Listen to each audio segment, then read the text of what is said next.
April was sitting at a table in a restaurant. Her 3 children were with her parents because she needed time to cool off alone. She was more than a little annoyed and very disappointed. Her husband, Paul, also had to work during the holidays. He already worked a double shift for Thanksgiving because of this stupid COVID thing, and now 3 of his co-workers are sick and their family holidays have been ruined too. Damn fool, she thought. Idiot, with this stupid job. Never home when I need him, always working. Morning, evening, and night shifts. And beyond that, complains because I took the children to celebrate with my parents. Her thoughts were interrupted by a voice. Is this place free? April raised her head and saw a handsome dark-haired man in front of her. He smiled and continued. Looks like you need a little cheering up. Am I right? April nodded. She felt a little uneasy that it was so obvious that even a stranger noticed it. The stranger sat down and introduced himself. My name is Charles Marsh. Nice to meet you. Almost automatically, without thinking, April answered, April Fowler. Charles said, Now that the show is over, why are you so gloomy? A few days later, April was waiting in the park. Charles invited her out after she told her story of heartbreak, complaining about Paul always working and never being there. He sympathized with her, looked at his watch and said, Oh, I have to get back to work. Can we do this again? Take a walk in the park, maybe? At first, April was reluctant to meet a stranger, but Charles insisted and she gave in. She now anxiously scanned her surroundings, finally noticing him as he entered the park. Charles smiled when he saw how nervous April was at the agreed-upon seat. He was late on purpose to gauge her reaction. Walking over, he took her hand and kissed it, a little longer than necessary. Let's go for a walk, he asked. When she didn't object, he took her arm. 2 weeks and several meetings later, Charles achieved his goal when they said goodbye after their last meeting. By then, he already had April's phone number and address. He entered her thoughts well. He waited a little to make her think, maybe even miss him. Then the exchange of messages began, at first a simple greeting, and then, as the days passed, more pleasantries and the occasional compliment as the connection he was making strengthened. Saturday evening, a few weeks later. Ping, ping. April looked at her phone and smiled. Hello, beauty. What are you doing? Netflix movie. Is it working again? Yes, COVID. That's what he says. And you carry everything on yourself. He doesn't deserve you. Did you call work? No. For what? Maybe he's busy with other things. I'd call if I were you. Maybe I'll do it. I'll write back later. An hour and a half later, the phone rang to Paul's tune. She picked up the phone. Hello, darling. Did you call? Did something happen? Did something happen to the children? April heard the worry in Paul's voice and felt a little guilty, but he wasn't in the office when she called. She asked, It's okay, I just wanted to hear your voice, but you weren't there. Relief washed over Paul's voice. You scared me. I was on the platform, sorting out a problem with the flight, when I was told through the messaging system that you called, but I didn't have my phone with me. They talked for a minute and hung up. Hi. Took a while to get through to him. And he said why. By the end of this chat session, the seed of mistrust had already been sown next to the tree of dissatisfaction, and it was thriving.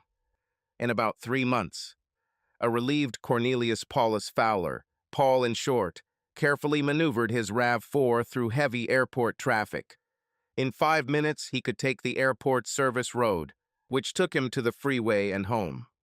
It was 10 grueling 10-hour night shifts in which bad weather and Murphy's Law played havoc with the daily operations of the airline he worked for. It was his job to prevent or solve these problems, and this time 7 of the 10 shifts were on the brink. Now he was finally relieved by a colleague who had just recovered from COVID, so he could go home early and enjoy a few days off. After another quarrel, April, his wife of 15 years, stayed for a while with her parents in St. Christopher's Crossing.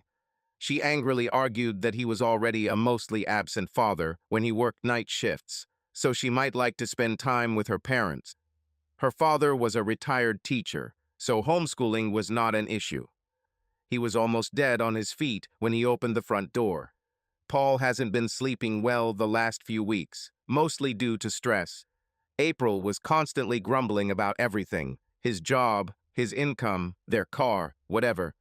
It seemed that nothing was valued enough anymore. However, he earned a very decent salary and received good additional compensation for late and night shifts. This was called compensation for inconvenience, and there was a promotion on the horizon, although he kept the latter a secret. It hasn't been decided yet. The house was paid off, as were both cars. When April became pregnant with his eldest daughter, he created an education fund, and now it was large enough for all 3 children to count on it. Although Paul had to drive about 45 minutes to his office at the airport, the family lived in the suburbs next to a nature reserve. The location wasn't really inconvenient. The city center was easily accessible by public transport. The house was also nice, bought by Paul at auction 2 years before he met April. It was big enough for the 5 of them. Plus, there was a spare room because he had converted the attic into a spacious room by building a dormer window on the roof. Next to this room, there was also a utility room with a washer and dryer. The house has been constantly modernized over the years, the latest innovation being solar panels. Paul threw his bag on the table, went into the kitchen, made himself a sandwich, and poured himself a drink. An hour later, he collapsed into his bed and immediately fell asleep. His alarm woke Paul from a restless 3 hours of sleep at 11 a.m.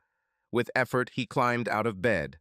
Immediately, he felt a familiar emptiness in his stomach. His eyes were irritated from fatigue, and he felt hot. Paul knew these symptoms well. It was like jet lag on steroids, and he suffered from it after every series of night shifts. It was only because this time he worked 10 shifts in a row, instead of the usual 4 or 5, that the symptoms struck him with particular force. The only remedy was to wait it out. Today promised to be a beautiful spring day, so he decided to start with a steady jog along the trail. He made himself a cup of coffee and a light brunch, and after eating, he splashed his face with cold water. Putting on his running uniform, he headed straight into the woods. 2 hours later, he returned. Looking at his watch, he thought, 11 miles in 2 hours. Not bad at all. He was happy with this, knowing that he was losing a mile or 2 an hour after night shifts, but his stamina and general condition were improving. He entered the house, took the mail, and went to the shower. Returning from the shower, he began to prepare dinner. Although he was not particularly hungry, the emptiness in his stomach was still there, but he needed to eat. With the plate in hand, he remembered to check his mail. Bills, advertising, garbage. What is it? Paul thought for a moment when he saw the thick, cream-colored envelope with gray trim. Did someone die? He opened it. The world suddenly fell silent and slowly left under his feet as he read the contents. In memory of marriage, my ex-husband and our beloved father, Cornelius Paulus Fowler. Paul. April 21, 2006. March 25, 2022. April Nelson and Charles Marsh. May. Thomas. Lindsay. A brief memorial service will be held on April 1, 2022. At St. Christopher's Court, Pilgrim's Way 7, Hoghampshire. On the front of the card was a picture of a happy family in better times. Paul huddled on the sofa, staring blankly at the funeral card. After a while, he pulled himself together, starting to think again. That's why the cold shoulder, the nagging and derogatory comments, he thought. Now what? Paul felt indecisive and hopeless. The only thing he could think of at the moment was to wait for events to develop and try to decide how to react. Over the next 2 days, his numbness gradually gave way to anger, and Paul knew that if his anger took over, he would not be able to think properly. He made his first decision since opening the envelope. He will return to practicing Tai Chi, the sport he practiced before he married April. April once saw Paul compete and was horrified by the bruises and contusions he received from the blows. She begged him to stop, so with pain in his heart he agreed, like so many other things she demanded. Now he had to learn to concentrate again and find an outlet for his anger before he began to lose control. Paul returned home exhausted from his intense training at the dojo. Noticing the card, he looked at it again, and this brought him out of his lethargy. He decided to check on Charles Marsh, so he turned on the computer. Late that evening and several hours away, April kissed the same man goodbye, unaware that her mother was watching them from the bedroom. June Nelson already suspected that her daughter was on the path to ruining her marriage, and now, to her horror, her suspicions became reality. With a deep sigh, she turned to the bed where her husband Jack was looking at her. I recognized that sigh. What has our daughter done this time? If things work out as they seem, we may soon have a divorced daughter and 3 fatherless children. I'm afraid she's seeing another man and things are picking up steam. So bad, huh? You want me to talk to her, or do you? June replied in a sad voice, I will do it. With your tact, this is mission impossible. The only thing we need to decide is how much pressure we can use. If you can find out this guy's name, I can check his background. As far as pressure goes, she's cheating, so I refuse to support her in a divorce. I'm also not going to pay for her lawyer. She's on her own. I'm not going to force his son-in-law to go through a long heal. He will suffer enough even if there is a chance of reconciliation. June looked a little worried, and Jack quickly continued, No, I won't leave her on the street, homeless. We have grandchildren to think about, but she'll pay rent if she comes here to live. She'll have to find a job here, and the house too, after a while. Their house was bought by Paul before they met. He thought for a moment. There is one more thing that I just thought of. I made Paul and April sign a prenuptial agreement. In case of divorce, everything acquired during their marriage is divided equally. In this case, April's money from your mother cannot be affected, like Paul's house. But, he added, and this is a big but, if someone cheats, the cheater leaves with what he came with, and practically the clothes on his body, with no right to further financial support. The cheater is unlikely will receive children, so there will probably be no child support payments for the traitor. There will be no division of property or money acquired during the marriage. At that time, I never expected April to be the one. Jack left the rest unsaid. June was amazed and asked, Why did you do that? It's pretty cruel. Why and when did you come up with that? To be honest, I didn't trust Paul at all back then. But he convinced me, and now I really like him. He's a good man, and I would really miss him. Paul entered Charles Marsh into an internet search engine and received many results. He started browsing Charles' Facebook page and immediately found a treasure trove of information. Has this guy never heard of privacy settings? Thank you, Lord, he thought silently. There were photos of April and Charles playing happy family with his children. One photo of April and that scoundrel hugging, and many other photos of them together. Shaking his head, Paul quickly downloaded them, along with comments that showed complete disrespect for April's marital status. According to Paul, this man took pleasure in destroying families. The photographs also woke Paul up from his indecision. He was now sure that his wife wanted out of the marriage. It didn't matter whether she actually cheated or not. He would fulfill her wish. The next morning, several things happened simultaneously. Paul received a text message from April. It's spring break, and I decided to stay with my parents for this period. He replied with a text. Okay. I will mourn our marriage in silence. April barely glanced at his answer and did not understand its meaning. Thoughtlessly answered mockingly. Don't be a fool. You will still be absent, perhaps even work. And then she realized, what does he mean by grief? What do you know? Besides, it's just flirting. I'm not taking this man to bed. Bye. But if you act the same way, I might think about it. Paul thought about it. What does she mean by, maybe even work? This is the only thing I do. Nothing more. Paul called his company's legal team and asked if they knew a good family lawyer. Right after April received Paul's response, June and Jack entered the kitchen. They both looked tired and irritated. What's wrong with you? You look like you haven't slept all night. Jack growled before June could say anything. It's your fault it was late last night. Because of you, we have to watch your kids, just so you can hang around after your husband. April was shocked by her father's tone. Dad, what are you talking about? I don't mess around. June decided to intervene before the conversation got out of hand. Don't lie to us, dear. I saw you yesterday with that man. By the way, who is he? In any case, your behavior with this man would absolutely not pass the test of fidelity. April blushed and blurted out, Charles Marsh, and this is just harmless flirting. I have that fool of a husband at work all the time. That's what he says. I think he's the one who's cheating, but I can't prove it. So. Jack snorted and growled. Paul works. Trust me, that's really the only thing he does. Works and takes care of his family, nothing else.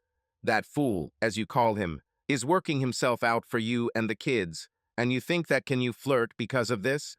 Have you forgotten that in addition to teaching your children while they are here, I am also your accountant? I see his payroll every month. You should have known that he cannot leave the territory without using a pass, and his comings and goings are always recorded by someone. It's on the appendix to his payroll. He's been working an average of 60 to 80 hours a week for the last few months. Why? So you can play housewife and cheat on him. You are crazy, he finished angrily. Again, June intervened. Jack, please. There are kids here too. They don't need to hear all this. Bye. She turned to her daughter and said, when Daddy is busy with the children, you and I will have a long and serious conversation, and I will tell you something from our past, if your father agrees. With that, she looked at her husband.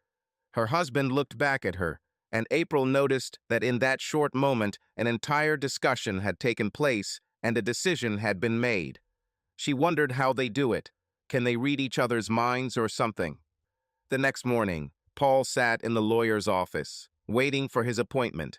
His employer entered into an agreement with this law firm, and he was able to quickly arrange a meeting with one of their family lawyers.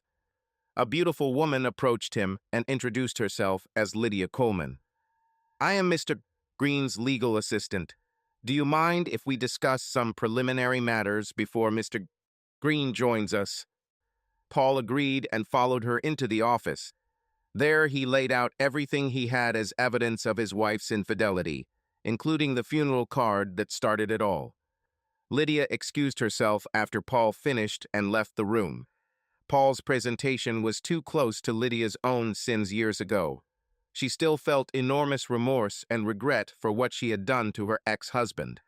She wiped away her tears, looked in the mirror, and said to herself, Come on, girl, pull yourself together and help this poor guy. When she calmed down, she reviewed the data Paul had collected and told him that she would call her boss, Ben Green. She worked for Fabian Small, a man who became friends with Isaac Manor, Lydia's ex-husband, in prison. A few years later, Ben offered her a job, giving her a chance to atone for her sins by helping others. It was the best thing that had happened to her since she betrayed her ex-husband. That evening, June told April to sit down. The relationship you see now between your father and me is the result of many years of successful struggle with insecurity. June took a deep breath and continued. What you don't know is that we were both cheaters. Not on each other, you know, but we both ruined our first marriages. April gasped. This was a revelation for her. She always thought that they had no other relationship before they met each other. June continued, I cheated out of pure attraction. When my first husband found out, I used all the excuses I knew, like it was just sex, and it was one time and only one time, but it was all in vain. I lost the man she loved because of her stupidity, too much booze and hormones. She paused for a moment, guilt clearly visible on her face. Then I met your father and seduced him. Your father cheated on his wife with me, and I was fully aware of it. He had to divorce his first love because I became pregnant with his child. By then, I had already destroyed 3 marriages. My own, the marriage of the man I seduced before my ex found out, and your father's marriage. June took a sip of water and continued. Your father's divorce was devastating for both his ex-wife and himself. It took him many years to get over it. However, even now, he continues to monitor her to make sure that she's fine.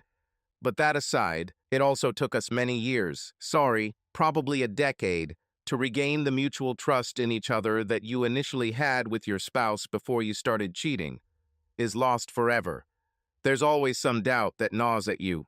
You see, when you cheat, you don't just cross a threshold, you destroy it.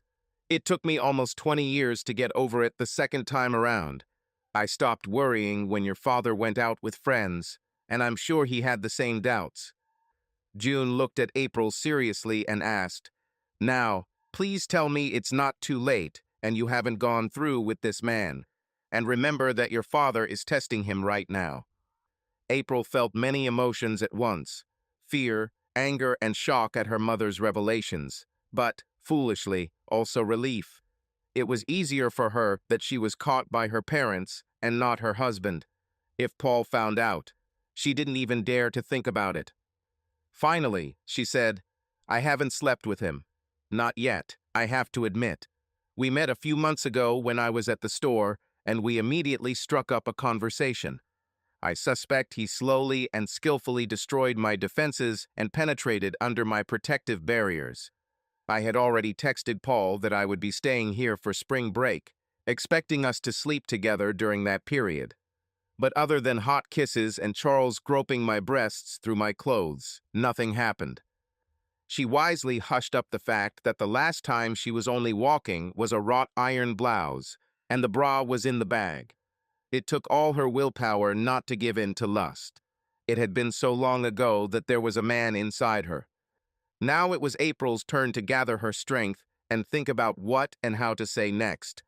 Finally, she said, "Charles was subtly putting Paul down and I fell for it.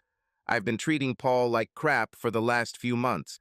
I blamed him for working too much and earning too little at the same time. The poor guy had no chance with me at all, not even having a reasonable conversation with me." June felt she understood the message, so she pressured her daughter by saying, "But what are you going to do about it? Either you divorce Paul or you come clean and try to save your marriage.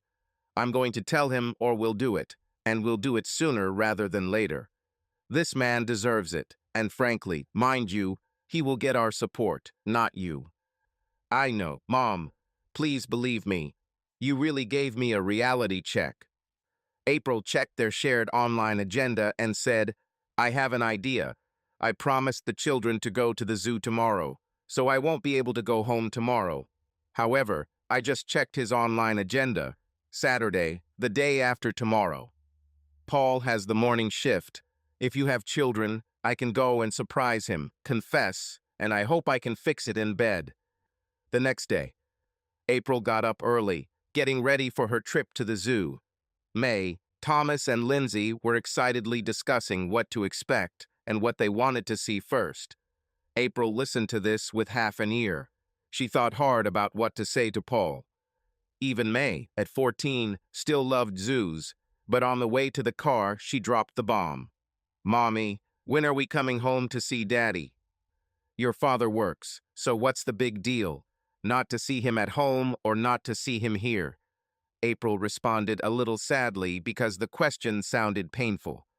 Now Thomas joined the discussion. "Mom, we see Dad all the time. Even when he worked so hard, he was always there for us. Prepared breakfast or lunch.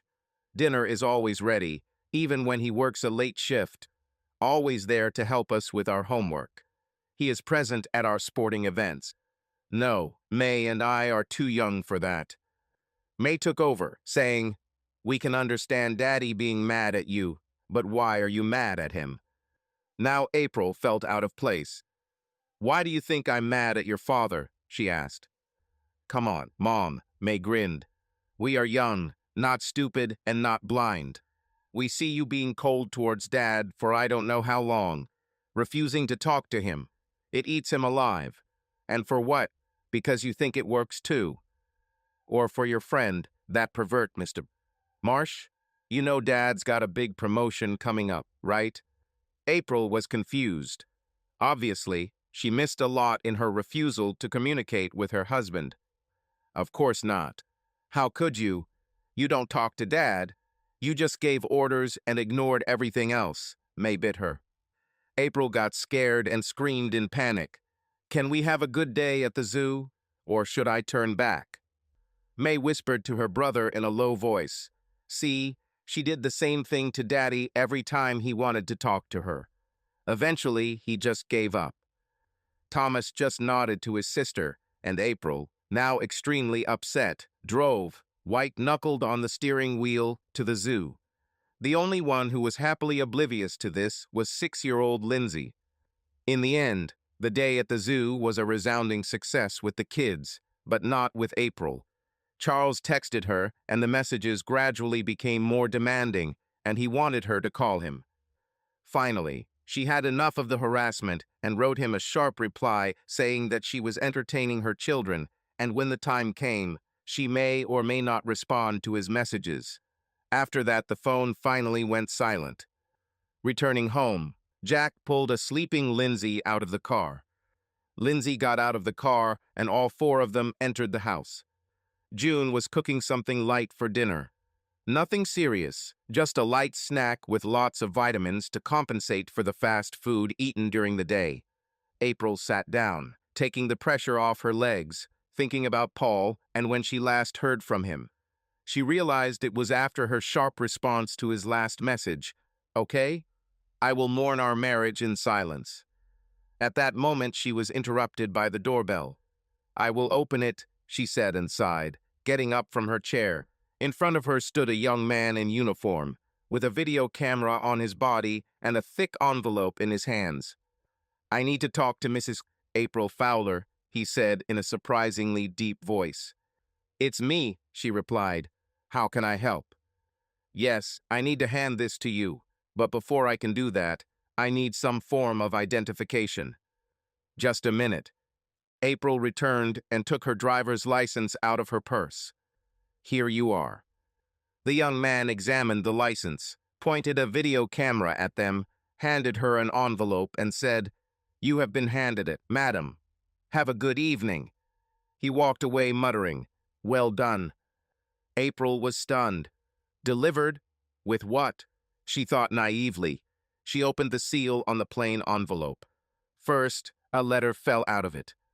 "April, the way you confronted me with the end of our marriage was cruel beyond words.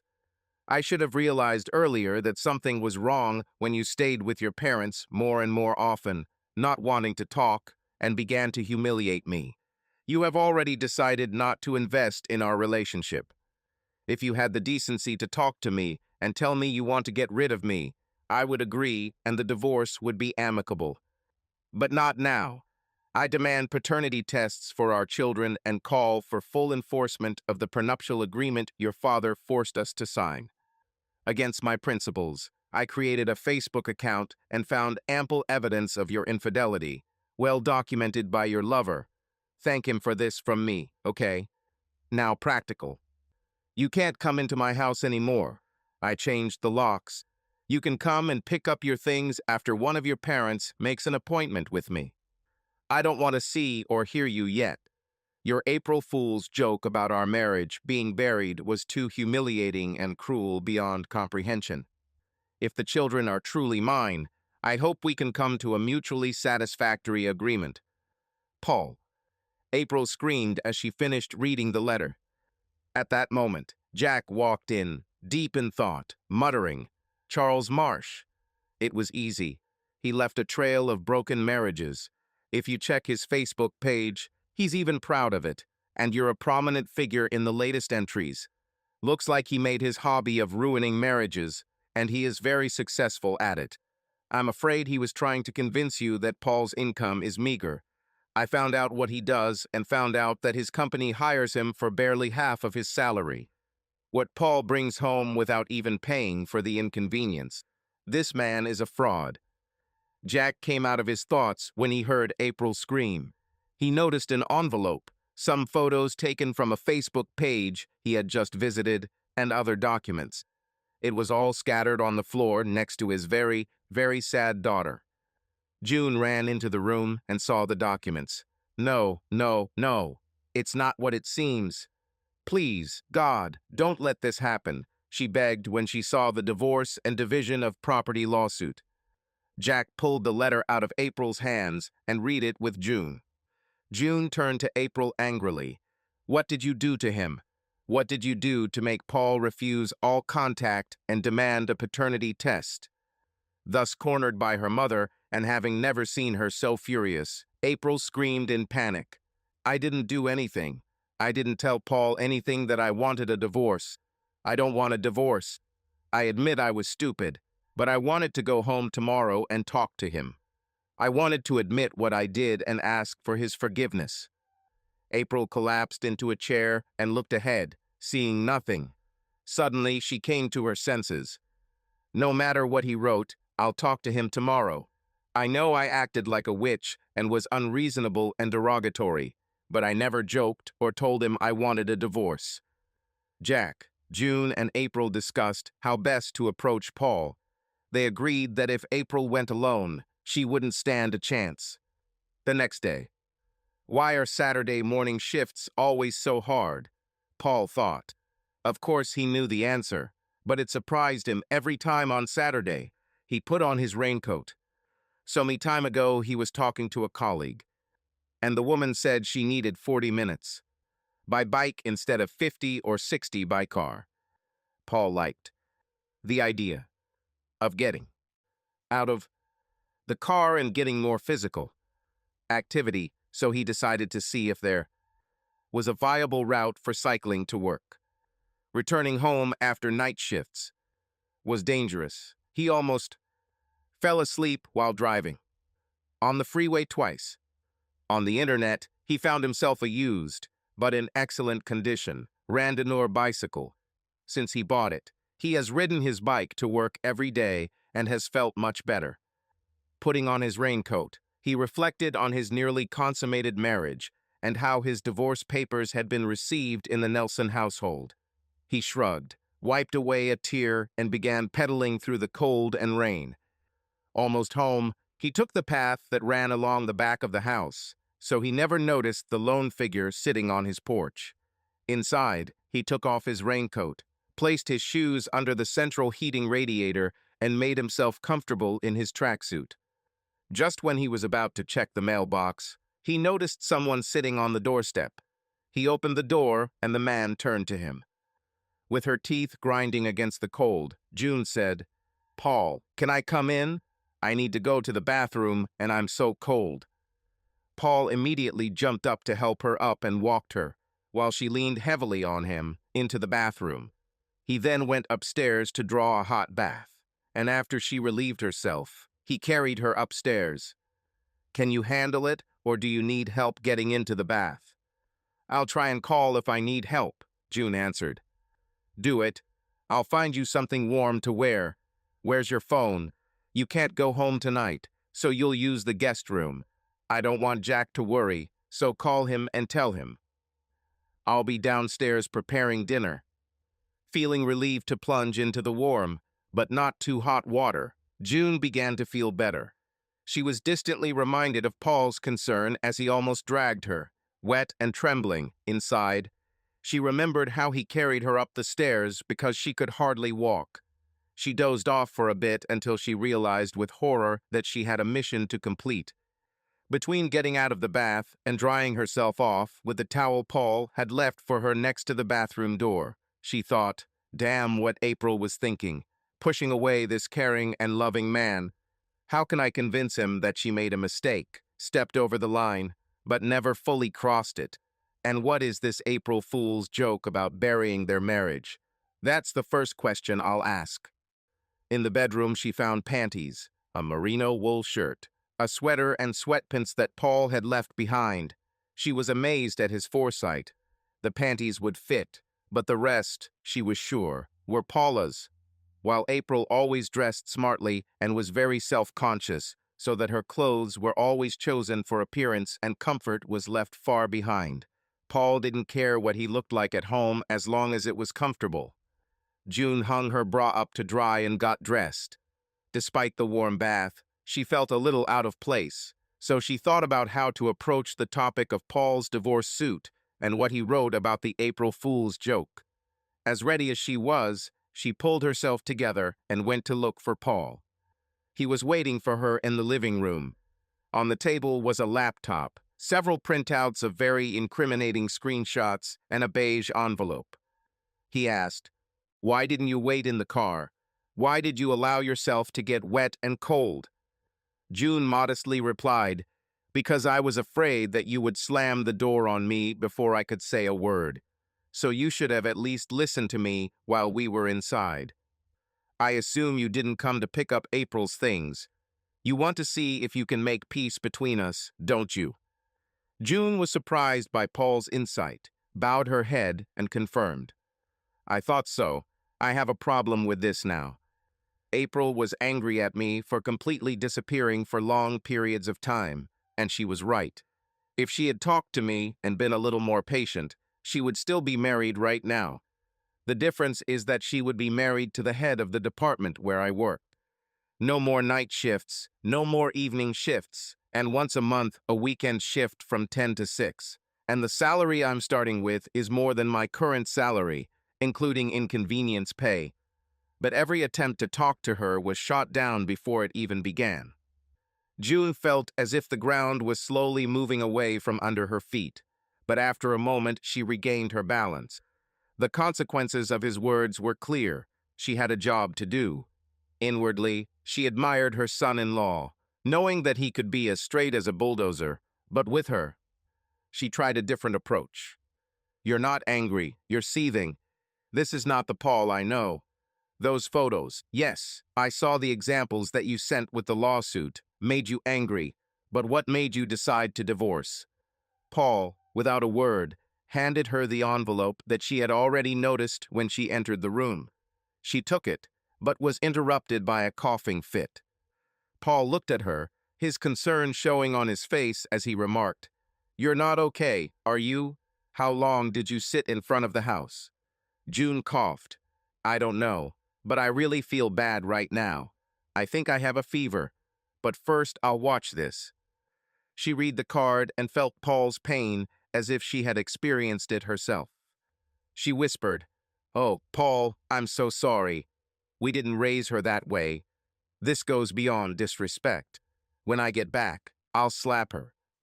She coughed again, and that made Paul put his hand on the back of her head, just like he'd learned from his sister when his little nephew was sick. "You have a fever. I'll help you lie down and call the doctor." Paul lifted June from the seat and carried her upstairs. Once she was in bed, he found a thermometer. Fortunately, at April's insistence, they bought an ear thermometer, which eliminated much of the inconvenience and allowed them to get an accurate result in a few seconds. "Damn it," he exclaimed. 104F. Paul called the medical center. It took some convincing, but the argument that the temperature had risen so quickly made them agree that a doctor would arrive soon. Since the clinic was nearby, the doctor, who introduced herself as Dr. Satapathy, arrived within 15 minutes. Paul let her in and showed her upstairs, where he had already placed a wet towel on June's hot forehead shortly before the doctor arrived. Paul noticed that she was very young for a doctor, no older than himself, 39 years old. She turned around and said, "Can you leave us alone? I need to examine this woman." To which June replied hoarsely, "No, he will stay. I don't care, and he needs help lifting me up." "Okay, doctor, tell me what to do." "First, please call me Amber. and I need you to help me strip her to the waist. I need to examine her body and listen to her lungs." Paul replied, "Wait a minute, I'll find something warm for her shoulders." He left the room and returned with a down sleeping bag. As they undressed June, Paul noticed how much his wife looked like her mother. He felt sad as he thought about how he had always expected to grow old with April. After the examination, Amber said that she suspected acute pneumonia and that June should be further examined in the hospital. June categorically refused to go to the hospital, asking Amir to take blood tests to make sure and prescribe the appropriate medications. Prescriptions in hand, Paul immediately went in search of a pharmacy that was open at the time, while Amir stayed with June. He soon returned with antibiotics, cough medicine, and Tylenol. He had enough of the latter at home, but he bought more just in case. When Amir left with a promise to check on June the next morning, Paul called his father-in-law's house. April answered the phone first and saw that it was Paul calling. She answered the phone, her heart pounding in her chest. "Hey, Paul, you're calling late." "April, I need Jack. Wake him up if you need to." Slightly dazed and very disappointed, April handed the phone to Jack, who was standing behind her. It was quiet for a minute. "Got it. I'll head out right away. See you in 3 hours. I need to pack some things."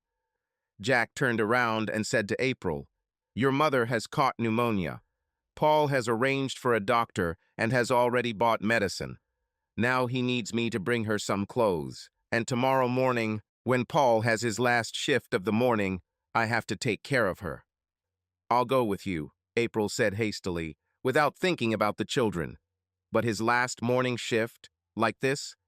Before she could ask, Jack replied, "You can't," and when he saw April looking at him with a blank look, he continued, "First of all, there are children here, and second of all, he doesn't want you in the house, remember?"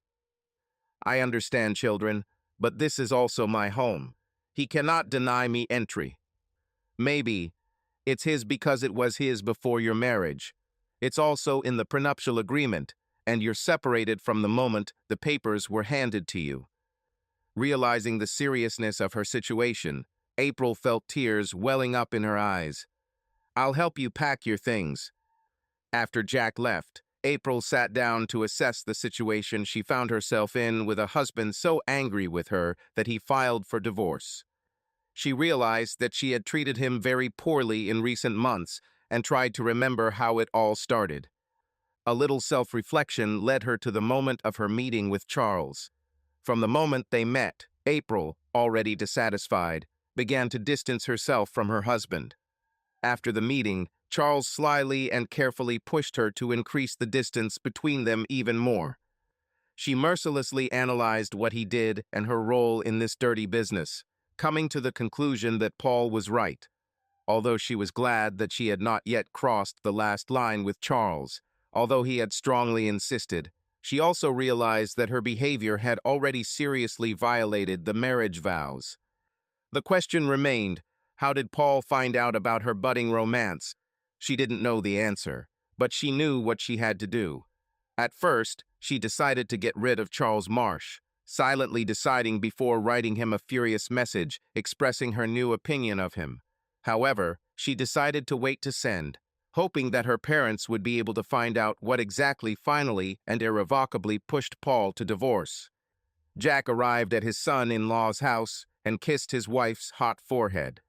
The paracetamol helped a little and June was glad to see her husband, but soon fell back into a feverish sleep. With June gone, Jack went downstairs while Paul tried to get some sleep since he had to be at the airport at 6 a.m. Jack saw that the table was cluttered, so he began to clean up, putting away prints and papers, but then he found a card and his breath caught in his throat. Without thinking, he picked up the phone and called April. "Dad, did something happen to Mom? Why are you calling so late?" "April, I'm going to send you a photo of what I found here. I want no. I demand an explanation. By the way, your mother is very sick, but she is stable. The doctor will see her tomorrow morning. By then, the antibiotics should be starting to take effect." Without adding a word, he broke the connection, thinking before I lost my temper.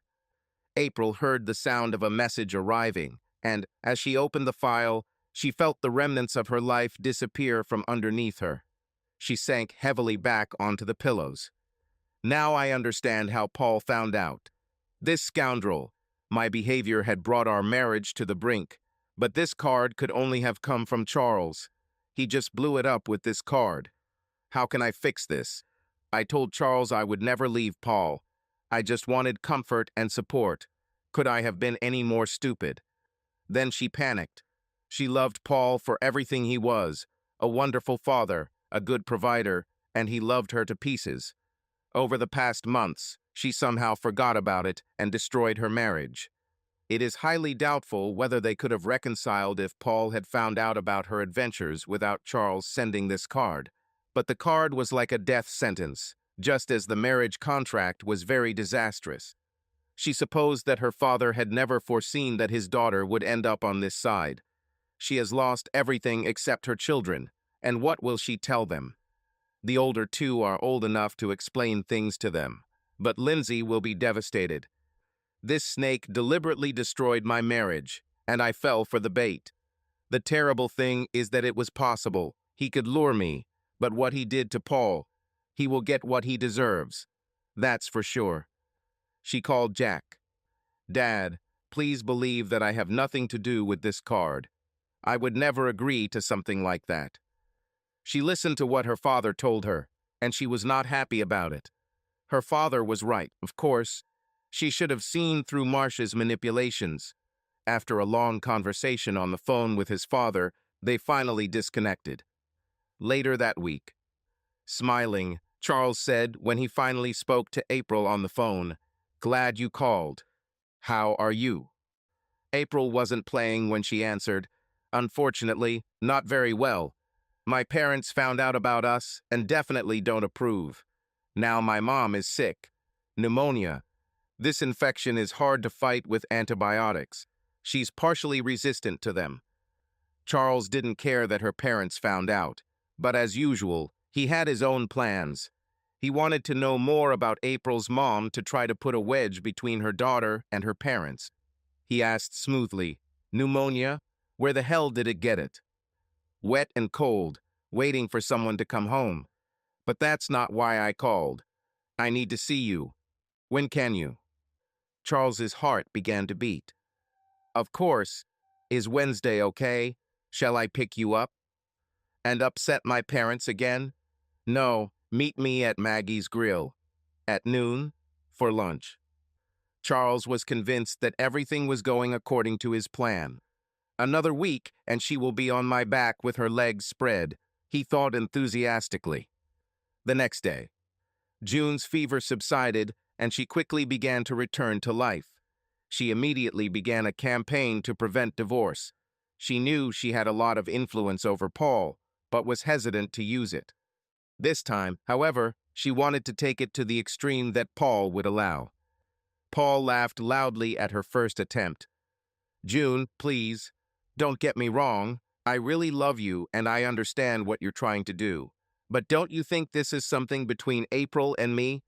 You realize she still hasn't tried to contact me, and I haven't seen the kids since." June looked a little guilty. She really did a lot of things, didn't she? All because she was stupid enough to believe the hints of that march. Paul looked sad, saying, "It's my fault too. I worked too hard, partly because of the circumstances, partly because I knew I was being considered for a promotion. I would have told April, but when she was home, I couldn't get a word in edgewise. I couldn't do anything right. I worked too hard, but I wasn't a good enough provider." Jack chimed in. "And suddenly you receive a funeral card announcing the death and funeral of your marriage, with the name of April's self-proclaimed lover. I understand very well where your anger is coming from. When we caught April kissing that man late in the evening. The next morning we both told her what we thought, and we weren't too gentle." Paul said thoughtfully, "Anyway, she cheated. I can't live with it. She'd never complained to me about me working too much before until the pandemic hit, and I warned her we were in for some tough times. I tried my best for our marriage. How can I trust a woman who throws herself into another man's arms when things get tough? We both made the same promise to take care of each other, forever, in good times and bad. June and Jack winced. Paul hit the nail on the head, and they weren't always the perfect example of marital fidelity. June tried to take a different course. It really depends on how you define cheating. I know for sure that what April did would never pass the spouse test. I had an intense one-on-one conversation with her. During this, she assured me that they didn't sleep together. They kissed, and he groped her breasts. Oh, is that all? So I went too far? And the constant quarreling of the last months and derogatory remarks. Snoring when I tried to explain something to my children. It's all because of my overactive imagination. Is that what you're trying to tell me? Paul said in a voice that could stop an avalanche. June screamed, "Oh, please, Paul. No, that's not what I meant at all.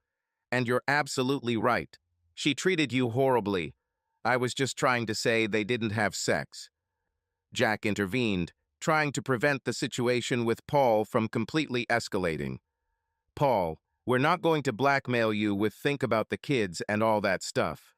But please give yourself time. Cool down a little, and then please look into your heart. April and you belong together." "I'm sure April will disagree," Paul quipped. "Well," Jack replied quickly, "that's where you're wrong. She already knows Marsh sent that card, and she was terrified. She never intended to leave you, that's for sure.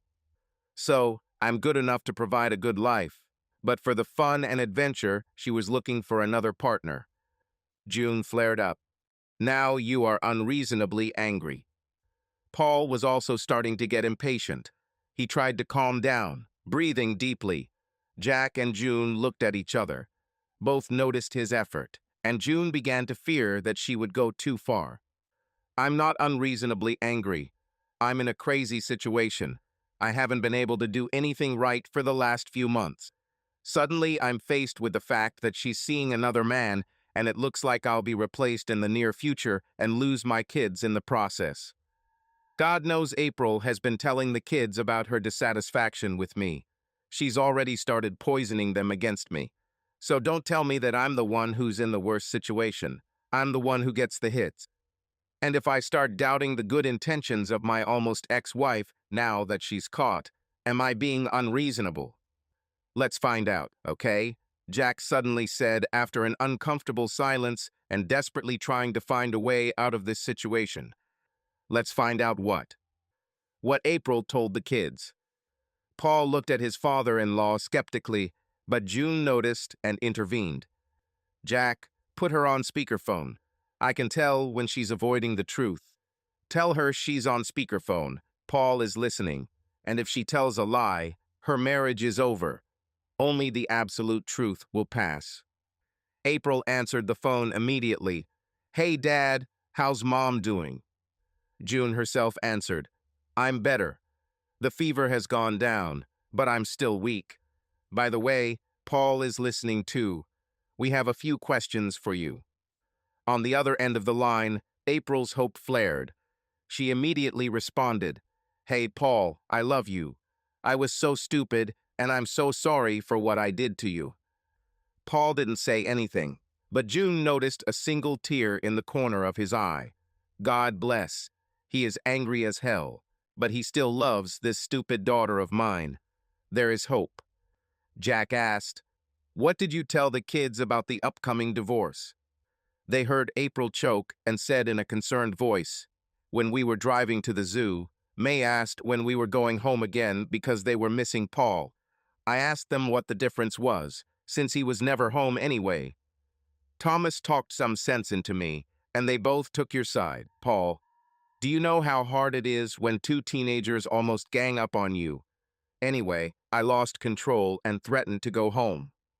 Then May tore my soul out by telling Thomas, see, she did the same thing to Dad every time he wanted to talk to her. He finally gave in." They heard April sob into the phone before she continued. "Mom, after your motherly conversation with me, I realized that I was wrong. But it was after that comment from May to her brother that I realized how wrong I was. I did not tell the children about the divorce yet, but they already knew something was seriously wrong and also concluded that I created this mess. I'm so sorry I stupidly ruined my marriage like an angry child, and I don't know how to fix it. I'm sorry, she said with a sob in her voice. It was obvious that Paul did not want to be part of this call, and the silence became awkward very quickly. Until June, I had an idea. April, what are you going to do about the kids' wishes? Paul already told me he misses them a lot. Paul's head shook, and he asked in a whisper, "What are you doing?" June smiled sweetly and answered in a whisper, "Back to the children where they belong. Here, trust me." Paul was stunned and simply nodded in agreement. June replied to April, "Any ideas, April? Children, besides their father, also need their school and friends. Otherwise, this will quickly become a very unhealthy situation for them." April thought quickly and said, "I can bring them to Paul, but they can't stay long because he works all the time." June smirked as she countered, looking at Paul as she did so. "So Paul needs a nanny, or their mother needs to take care of them when he's not around." Paul felt the trap slam shut. He looked at June warily and really started to get annoyed. He felt like he was backed into a corner. June held her breath. She noticed that this did not have a very good effect on Paul. She could read him like an open book. She squeezed his hands. This stopped Paul momentarily from getting too angry and being completely uncooperative. After a pause, he muttered, "I don't like it, but I'll think about it." The other three breathed a sigh of relief. June's idea was on the verge of blackmail. Now June had the opportunity, but they would have to wait for Paul's decision. In any case, I still have time to work on Paul if he agrees, April thought. When the call ended, Paul sarcastically asked, "Isn't it time for you to go home? If, of course, you feel well enough to travel." June and Jack were shocked, torn from their little bubble of satisfaction. "Do you want us to leave? Now?" "Tomorrow morning." "You outwitted your greeting. I will not be forced. I will not be blackmailed, even if my children loom in front of me like carrots in front of my nose." A deep sense of loss and remorse overwhelmed June, and she began to sob. Soon the sobs turned into full-blown crying. "No, no, Paul, please. I'm sorry. I want you and April to be together as a happy family. I never meant to blackmail you into staying with April against your will. It humiliates all of us, especially I tried to give you quality time with May, Thomas, and Lindsay while April had a chance to improve, and I saw the perfect opportunity for this. Please, Paul, do not close yourself off from us in your mental fortress." She said all this in one breath, and after that she lay down coughing, gasping and sobbing in her chair. Jack hugged her and looked at Paul with pleading eyes. Paul was shocked by this sight. "I'll think about it, like I said, but your presence and June's pressure are not helping. Tomorrow is my last morning shift. I need to hand over cases before I start a new job. Go home, take the keys with you, and I'll give you no." After a terrible night of mental anguish and anxiety, Paul got up around 4:30 a.m., made coffee, breakfast, and, since he hated the food served at the airport restaurant, lunch for himself. He made his decision and was contemplating how to tell his father-in-law and April when he heard a quiet noise behind him. He turned around and saw an exhausted June. "What are you doing on your feet? You look terrible." "I couldn't sleep. My mind was spinning. I put too much pressure on you for what I so selfishly wanted, and now—" June left the sentence unfinished. "You made me think, June. You held a mirror up to me, making me realize that what applies to April applies to me, in good times and bad. It's a bad time, a very bad one, I'm convinced, but I have to try. Leaving without trying would be as stupid as what April did." June started to speak, but Paul raised his hand. "But I'm begging you, don't tell her I said that. Divorce papers aren't that easy to get annulled. So when you get home, give April the keys and tell her she can come back after the holidays, he stressed. My other reason is that I really want to see my kids. I'll see if we can reconnect. I think I need this time while they're back to get rid of a lot of anger. And tell her that, for now, she will use the spare room. June staggered up to him and hugged him. My daughter has no idea what a good man she is, but I will definitely tell her. I promise. June gently ran her hand over his cheek. Then go, otherwise you'll be late for the last shift. Charles entered Maggie's grill with a flourish. He looked around and noticed April sitting at a table against the wall. For the last time, she chose a corner. Maybe she found out about the card I sent to the soon-to-be cuckolded man. He walked over, inhaled the scent of her neck, and whispered, "You are beautiful, you know?" There was no reaction from April. She just looked at him and said, "We'll have lunch, and after lunch, we'll take a walk in the park. We'll talk there." "I don't like the way you talk to me," Charles said indignantly. "Bad luck. You'll get an idea of what my husband endured for months." They dined in silence. Charles mentally went through different scenarios and how to deal with them. He wanted April badly. April was a serious conquest, and he spent a lot of time trying to get her into bed. Anything less would have satisfied him. April had completely different plans.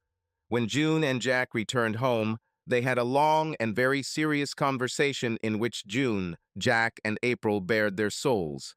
June was still trembling from the pressure she had put on Paul and his initial reaction. They almost lost him then. April told them that she had one last meeting with Charles to face his malicious machinations to destroy her marriage, and she wanted him to pay for it. June and Jack were categorically against it, but April was adamant. In the end, Jack gave her a small tape recorder and told her to put it in her bag, saying, "If Paul finds out that you met with this man after he let you back, you shouldn't even try." When lunch was over, April simply took her jacket and walked outside, leaving Charles to pay the bill. Charles could not do otherwise. He paid and ran after April. When he caught up with her, she was already halfway to the park entrance. April had a mission and a plan. Leaving the restaurant without paying, usually the one who paid for the meal, gave her time to activate the recorder, but this was also done to anger Charles. "Damn it, what's wrong with you? You can't just leave like this." He was out of breath after a short run. April thought, Paul wouldn't be out of breath chasing me. Damn, how could I not notice this? As soon as they entered the park, she found a spot at an ice cream stand and sat down on a bench. Charles immediately leaned on her, but she loudly stopped him. "Don't touch me." This was not what Charles expected, who was already excited, thinking that the main prize was almost in his hands. April rummaged through her bag and pulled out a printout. She printed out the screenshot. "Explain it," she demanded. Charles looked at it and said, "Your marriage to that fool has been in the works for a long time, so I forced him to make a decision and show him who the new man in your life is." "And who told you that you are the new man in my life?" "I definitely didn't say that."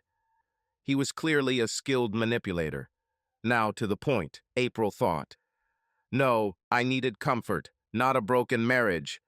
I'm here to tell you that this will end now and that we can't see each other anymore. I'm going to save my marriage that you almost destroyed with your illusions." Like a leaf turning, Charles suddenly showed his true nature. He said mockingly, "Oh no, you're not getting off that easy. Your marriage is hanging by a thread. You'll do what I say or I'll cut that thread." "Blackmail? Are you trying to blackmail me? Is that what turns you on? And what do you want me to do to prevent you from cutting?" April asked, a coldness creeping into her voice. "How should I put it? Yeah, you'll satisfy my needs, my sexual needs, and when I think you've properly satisfied them and I'm done with you, I might show some leniency and not tell your husband that you were with me in the park. The story of your conciliatory conversation will probably overshadow it, won't it?" "How can he be so stupid? Does he really think that after that postcard, Paul won't check everything and find out about him, including his Facebook messages? Why does he think he can force me to serve him when I already know he only wants to destroy my marriage? April thought as she surveyed the area. I'm glad I chose this place. Secluded enough to lure him into a false sense of security, but in full view of the security camera at the ice cream stand. Charles interpreted April's silence as surrender. Inwardly, he exclaimed victory, consuming his next victim with his gaze. April was dressed in a thin knitted dress that hugged her figure like a second skin. He saw that she was wearing a bra underneath, but this underwear hid almost nothing. Her breasts swayed under the fabric of the dress. Charles found this extremely erotic. Confident that he had April cornered, he grabbed her. "Keep your dirty hands to yourself," April shouted angrily, reaching into her bag. Now that he felt her breasts again, he went blind with passion and growled, "Oh no, I will get what I want from you and nothing will stop me. You will open your legs for me. Willingly or otherwise, I will destroy your marriage." His other hand squeezed between her legs and moved upward. April again ordered him to remove his hands, but to no avail as Charles continued to advance using his weight. April had enough. With one hand trying to fend off Charles's attack, the other holding a can of pepper spray, she pointed it, pressed once, and pulled away, facing the other way. Howling, Charles released her, and April immediately rose to her feet, taking a few steps back. Despite the almost paralyzing burning sensation in his nose, Charles also jumped to his feet and was about to rush after her. He screamed at her, "You'll pay for this. I'll get you, and I won't be gentle. I'll tear you apart." He took a step towards her, raising his hand to hit her as April gave him a second round of pepper spray, this time hitting him square in the eyes. At the same time, her right foot hit him hard between his legs. He bent over, falling to his knees while he was still screaming, only now not in anger. For good measure, April raised her knee hard and hit him in the face. This was more than Charles could bear. He collapsed to the ground and remained there, groaning from the pain that forcefully broke through the adrenaline barrier. With watery eyes due to the dispersion of the spray, April thought contentedly, self-defense lessons from Paul came in handy. What did he always say? When your opponent is stronger than you, fight dirty. It couldn't get dirtier than that, she supposed. Snarkily, she said, "Now the playing field is leveled.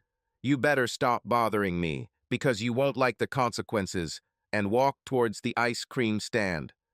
"It was quite a show, madam," said the owner, handing her a glass of tea to take away.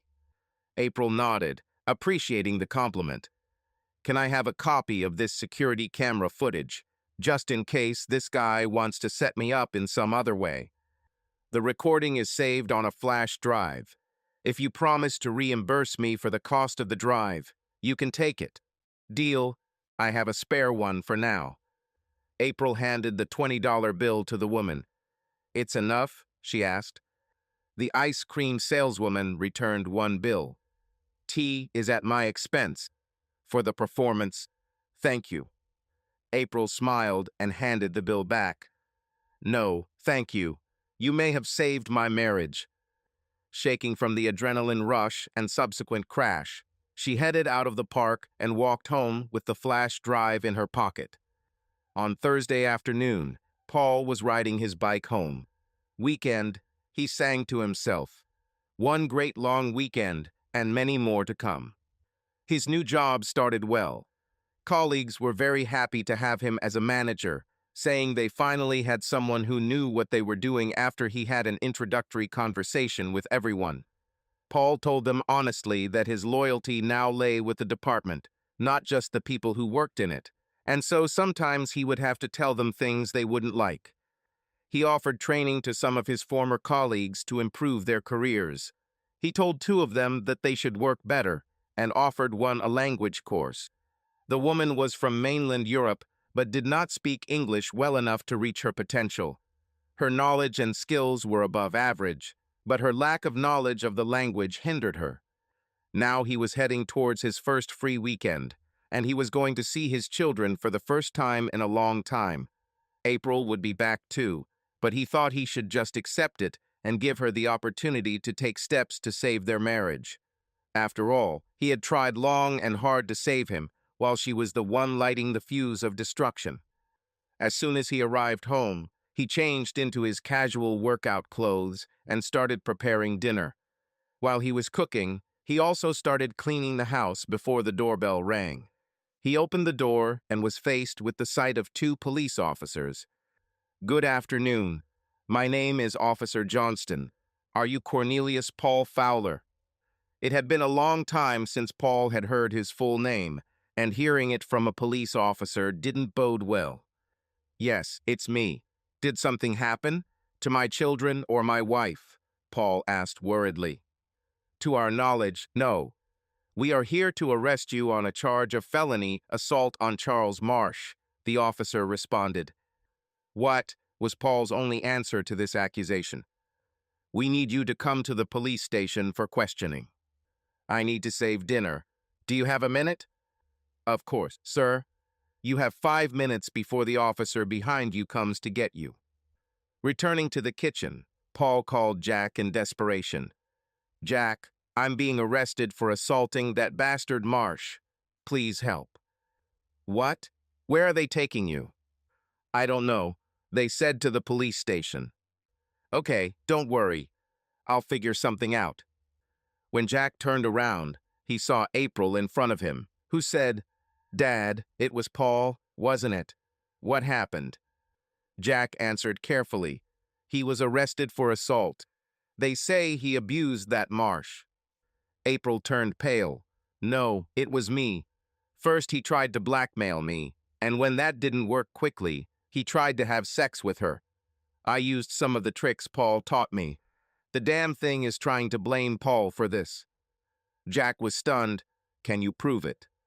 April frowned and said, "Remember that recorder you gave me? I recorded it. And I have CCTV footage of the ice cream stand. Sight and sound. I'm going to report him for harassment." "What about Paul?" asked her father. "Him first. I'll go and tell you everything. I need to pack a few things. I don't think I'll be back tonight." Meanwhile, Paul was processed at the station. They took fingerprints, took photographs, took DNA samples, and so on. Finally, he sat in front of the detective. "What can you tell me?" the man asked rudely. Paul was seriously annoyed now.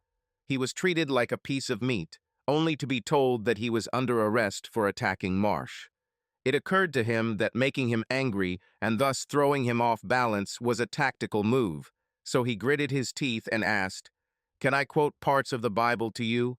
Otherwise, I have no idea what you are talking about or where my lawyer is." "One more question. Do you have an alibi?" Paul winced mockingly and began to doubt the mental abilities of the man at the table. He answered with icy irony in his voice, "An alibi for when and what?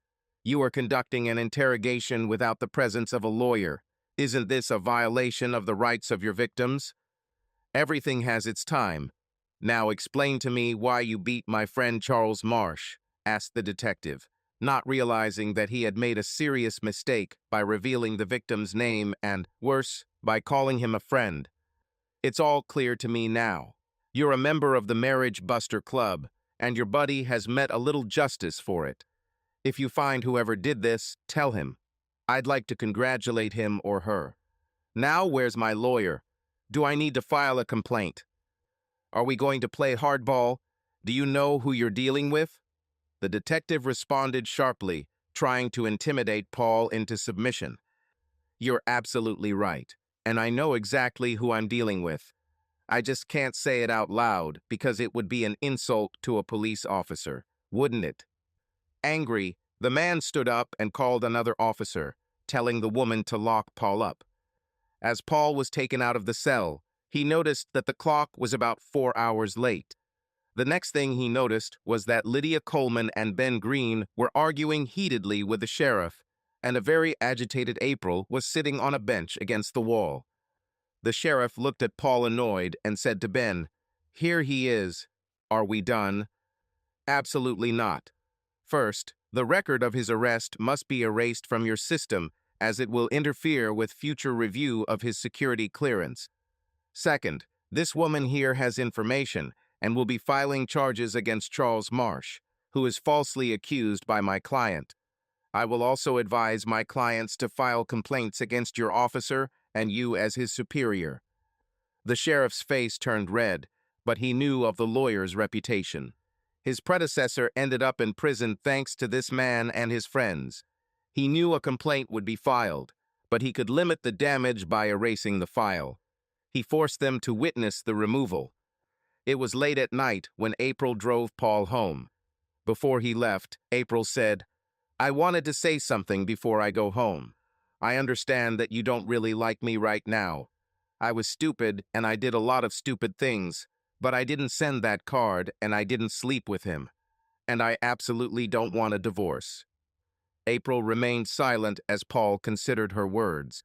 When he didn't answer, she finally said, "I'll go back to my parents for the kids. When do you want to see us?" Paul, almost exhausted, said, "I can't let you come back now. You're as tired as I am, so it's not safe. You might want to use the spare room, as children need a father and mother, preferably living harmoniously in the same place.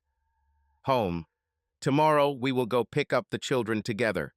We will have a lot of time to talk in the car, so we can discuss this tomorrow." April felt mixed emotions. Anxiety because this wasn't going to be an easy conversation, and relief that she wouldn't have to make another long drive back. She said, "I'd like that. I'm really very tired and hungry."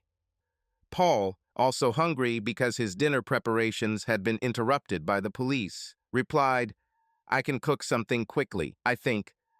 A quick late dinner turned into an impromptu salad with toasted bread, which made April cry.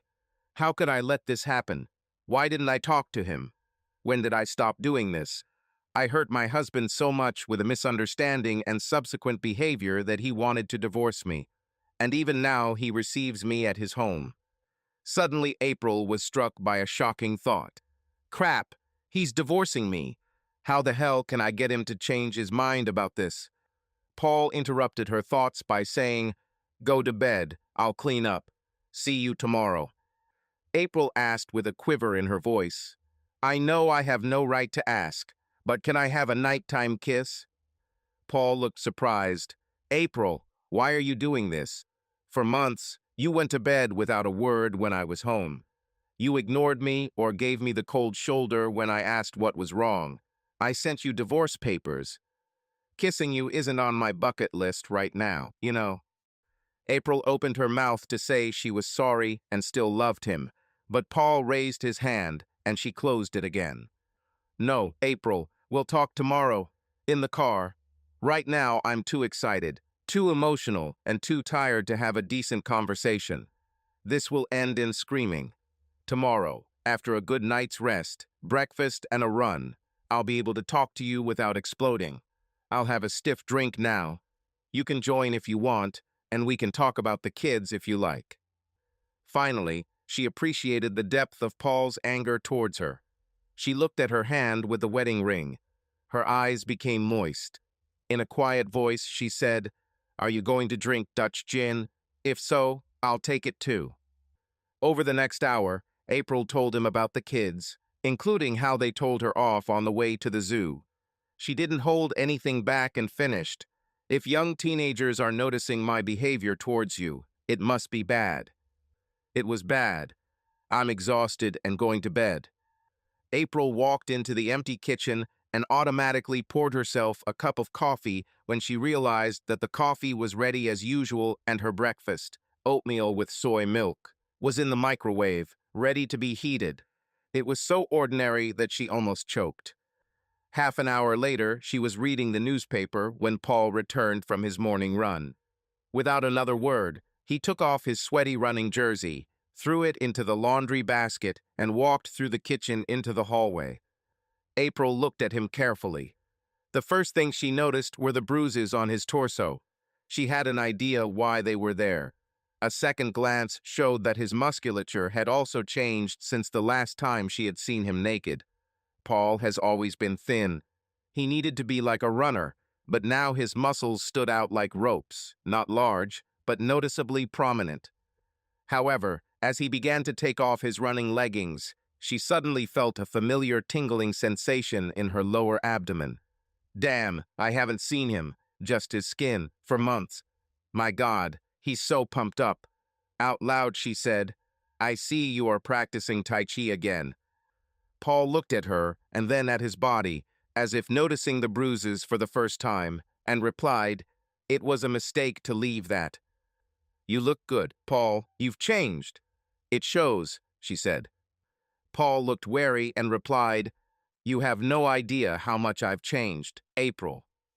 There was a moment of silence as April pondered his words and Paul continued, Speaking of changes, I'm going to go take a shower and then we can go.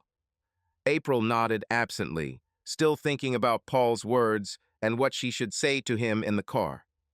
For practical reasons, they decided to take Paul's car. They haven't spoken again since they discussed this morning and decided to take the RAV4. The hybrid was larger and much more convenient for traveling to and from April's parents. As soon as they got onto the highway, Paul asked, Why were you at the police station yesterday? I asked your father to get a lawyer.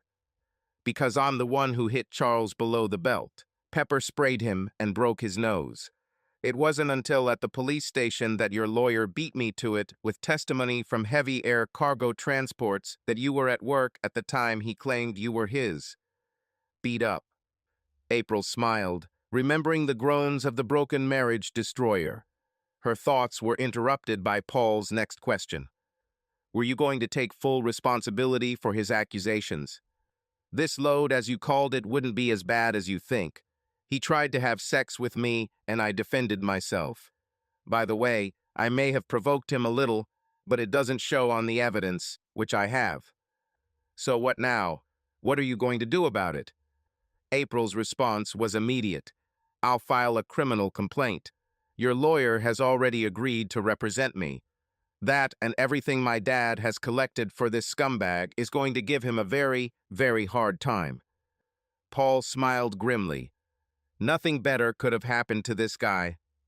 April took a deep breath and decided, Paul, what about us? What do you mean, what about us? Paul answered. I know I treated you badly, very badly. Then I was stupid and forgot how hard you worked for our marriage and our family. Don't tell me. I was there, you know. But if you were so unhappy, why didn't you talk to me?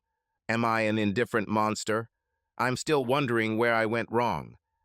April began to cry as she half sobbed and exclaimed, No, no, you didn't do anything wrong. Oh yes, part of this trouble was because I worked too long and too hard. Sometimes I could and should have given up on my boss. My only excuse was that I knew someone was leaving and I had a chance to take his place, so I did everything possible to get promoted. He paused before adding bitterly, and it cost me my marriage. No, please let me tell you where I really went wrong and ruined everything we had. Please, Paul, I'm so sorry for what I did. I know it's not enough, but please let me explain. Paul looked to the side to check how April was coping and saw that she was very upset and on the verge of tears. He said gently, Hey, put your hands behind your head and take a few deep breaths. Tell me when you're ready. We still have an hour-and-a-half drive to get to your parents. April did as she was told and started 5 minutes later.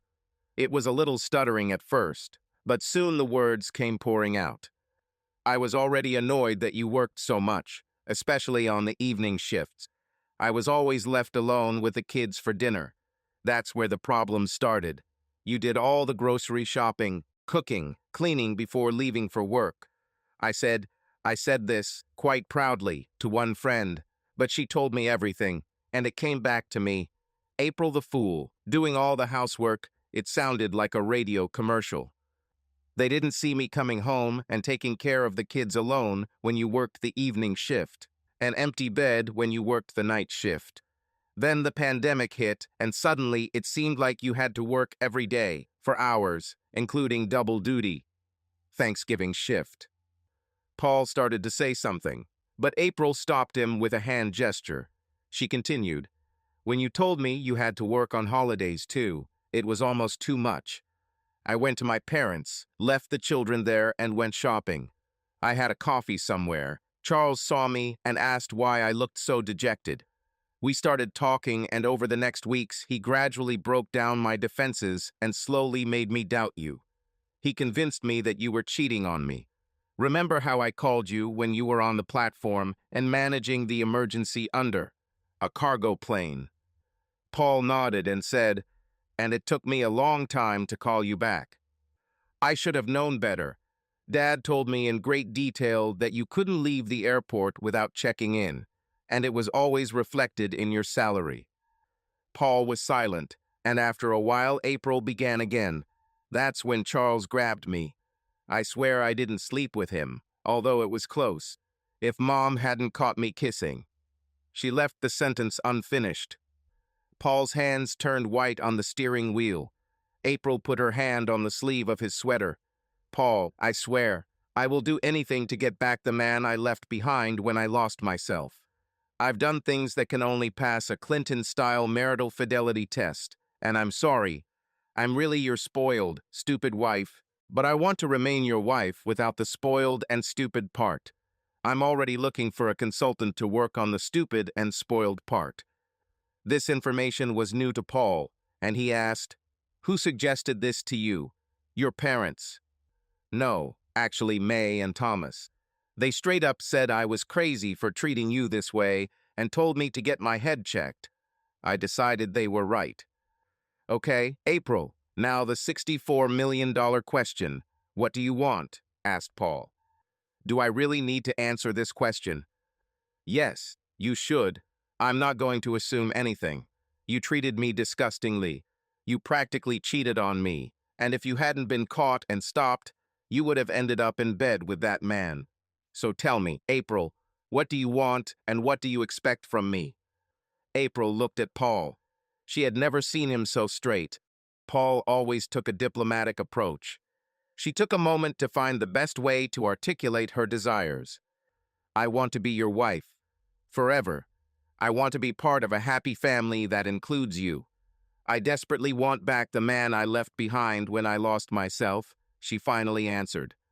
As soon as the words left her mouth, Paul almost growled, "April, that's not going to happen." Frightened now, April choked. "I definitely don't want a divorce, but I understand if you think my behavior was too much. And if you insist on a divorce, I won't resist. But please, Paul, I swear that card was not my idea, and I would never have allowed Charles to send it." Hearing the trembling in her voice, Paul's tone softened a little. "That's not what I meant. I seriously thought about it myself and came to the conclusion that in addition to working too hard and neglecting you, I always gave in to your demands. I had to work so hard to satisfy your desires, and in this process I crossed my own boundaries. I went too far. I decided that it would end now, as you may have noticed. Another change, I got a promotion. Now I have a different job. This job means that I will work 4 days a week for 9.5 hours. And once a month, I will have a day off according to the duty schedule. No more evening or night shifts. So I'm not sure that you see the same person in front of you that you left months ago when you moved away from me. And I'm not going back to the old one." "You got a promotion? I didn't know," April responded in surprise. "I wanted to tell you, but you weren't there, remember? And when I wanted to tell you that I was applying for a promotion, you didn't want to talk to me, remember that too? I wanted to tell you that you need to be a little more patient, but you left and found comfort and understanding in another man. Suddenly I was practically useless, even unnecessary," Paul countered with the venom returning in his voice. Startled by the harsh response and the frustration she detected in his voice, she nodded, realizing that she was the one who had caused it. So she decided to bring it up before asking about the possibility of reconciliation. After a deep sigh, she said, "You're absolutely right. I really was a bitch to you in the beginning, and I was really stupid for letting that bastard get me. I know I can be better. Paul took a deep breath, looked at the mother of his children and his wife of officially 15 years, but in reality just under a year. Then he looked at the road again and said, I made a vow. I remember something like, for good and for evil, for richer and for poorer, in health and in sickness, until death do us part. I will love and respect you all the days of my life. He looked back at April for a second before continuing. That's the hard part we're talking about. I don't take that vow lightly, unlike the woman I once loved with all my heart. April swallowed a lump when she heard firm, but, alas, such true words from her husband. She felt an icy void form in her stomach. The thought of refusal slipped through her instincts. She was convinced that there would be a refusal. She started to get lost in thoughts. Where should I live? What will I tell the children? Will I be able to raise them without Paul's constant presence? Oh shit. Will they stay with me? Wait, what did he say? Sorry, Paul, can you repeat that? I was panicking and wasn't paying enough attention. Sorry. I said, that's the hard part. Now, if I had walked away and filed for divorce the first time we had a serious problem in our time together, I would have been no better than you when you started to pull away from me. I decided that we should try to stay together if that's what you want. April was so convinced that this was the end that she couldn't switch gears so quickly. One minute she was thinking about a disastrous divorce because of her stupidity and the prenup, and the next she heard that she still had a chance to save her marriage. She felt deep relief, and as if a heavy burden had been lifted from her heart. She grabbed his hand, but immediately realized her mistake when the car suddenly skidded. Luckily, the road was empty because they brutally crossed into the oncoming lane.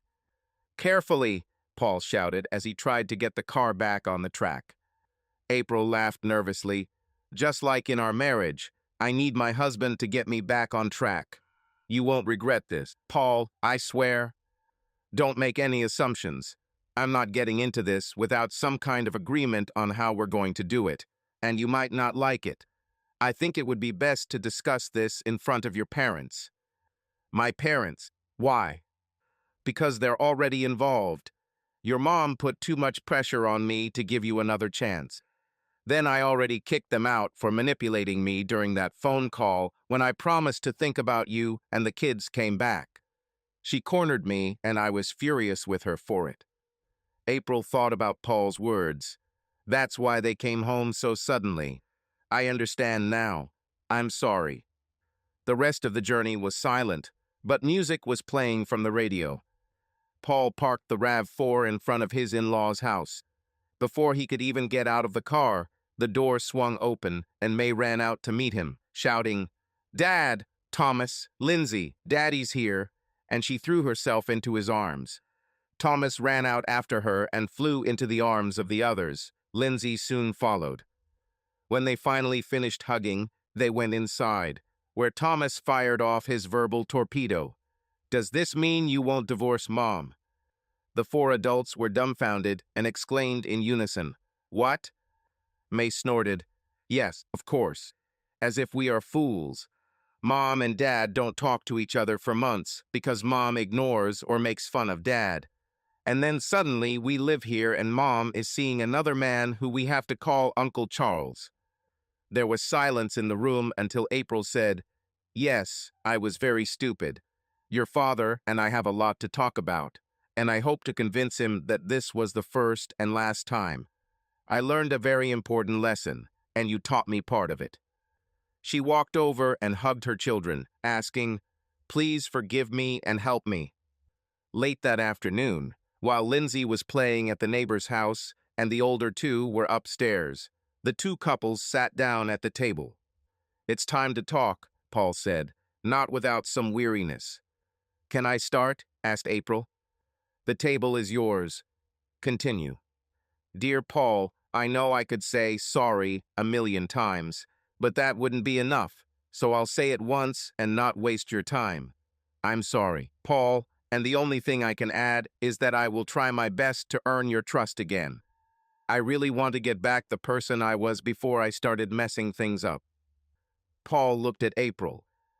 For the record, I already said this in the car, and I will say it again here in front of your parents. It will not happen again. June and Jack winced in shock, but Paul continued inexorably, I will no longer bend over backwards to satisfy your every need. I've pushed my limits too far, and it won't happen again. In other words, you are now sitting across from another person. June chimed in, Does that mean you're leaving? To which Paul immediately replied, No, I will really try to save our marriage, but April must win my heart again. A lot of love was burned because of her tricks and this adventure with another man. Understand, there is still love left, but I do this mainly out of a sense of duty and love for the children. April lowered her head. This is truly a different Paul, a different person that I knew. He had never been so outspoken. Will I be able to make this person love me again? Paul continued, The divorce will be final in about 5 months. At the end of this period, we will see if we can tolerate each other, if we want to keep trying. If not, I won't stop the procedure, so you better hire a lawyer.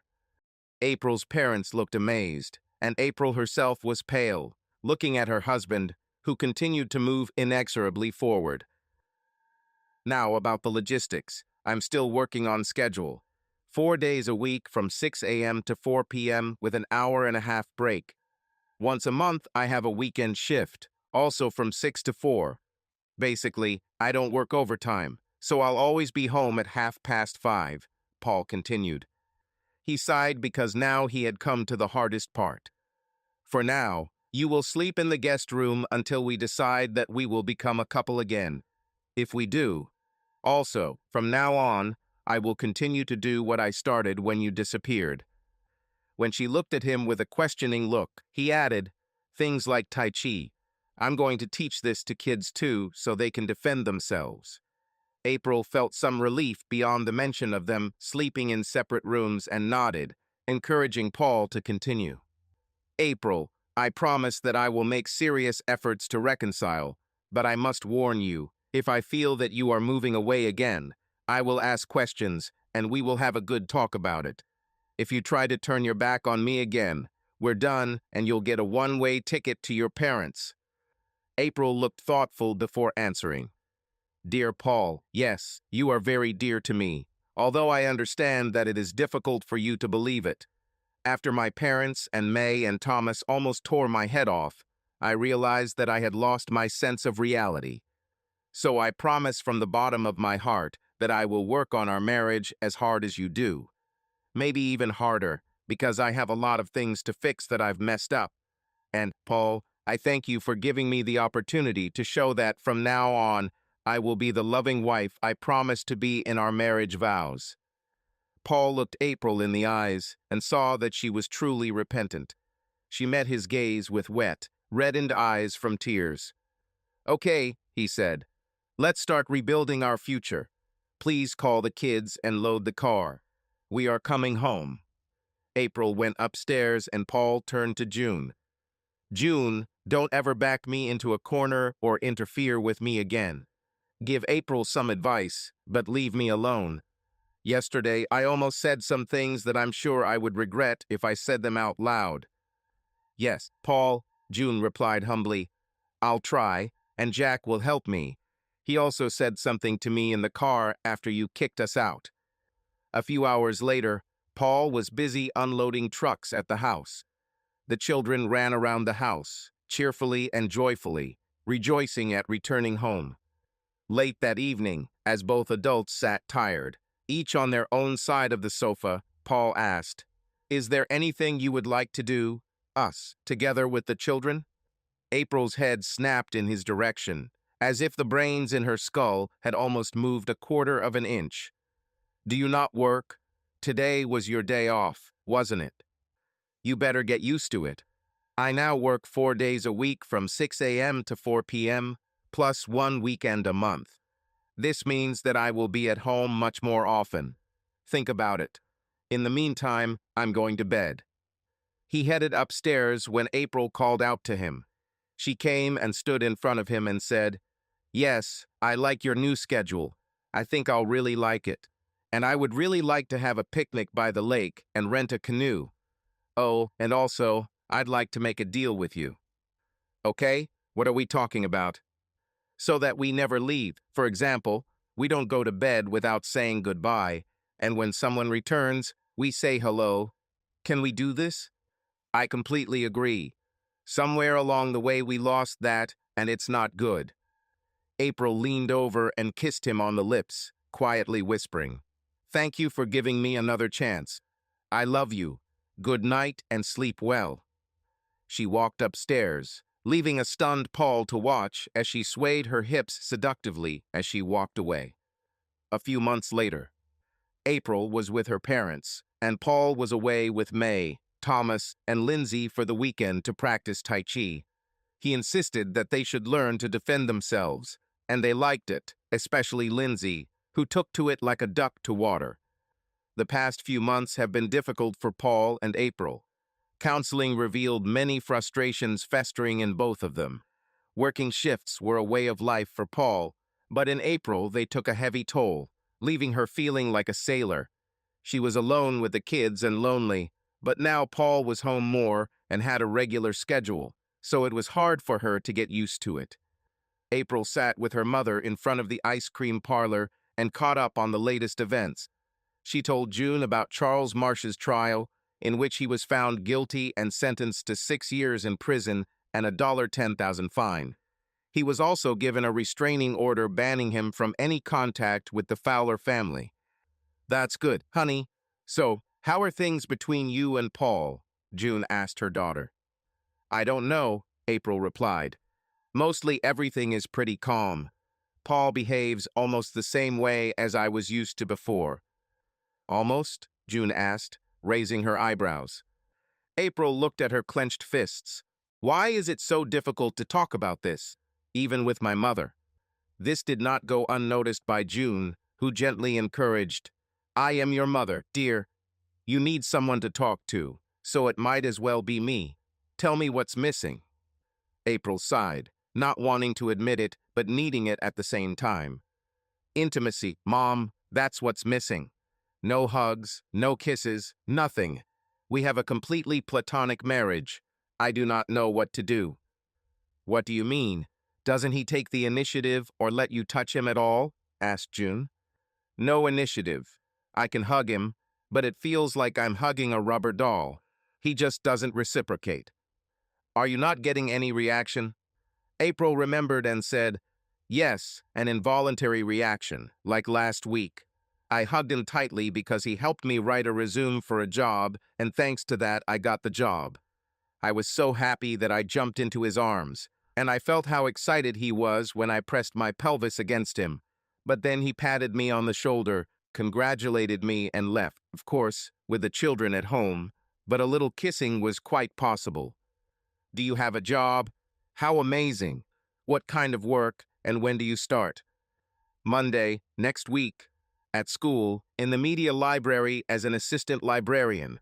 25 hours a week, paid school holidays, social security, and my own health insurance. It's nowhere near what Paul brings, but it all helps." "Paul didn't mind?"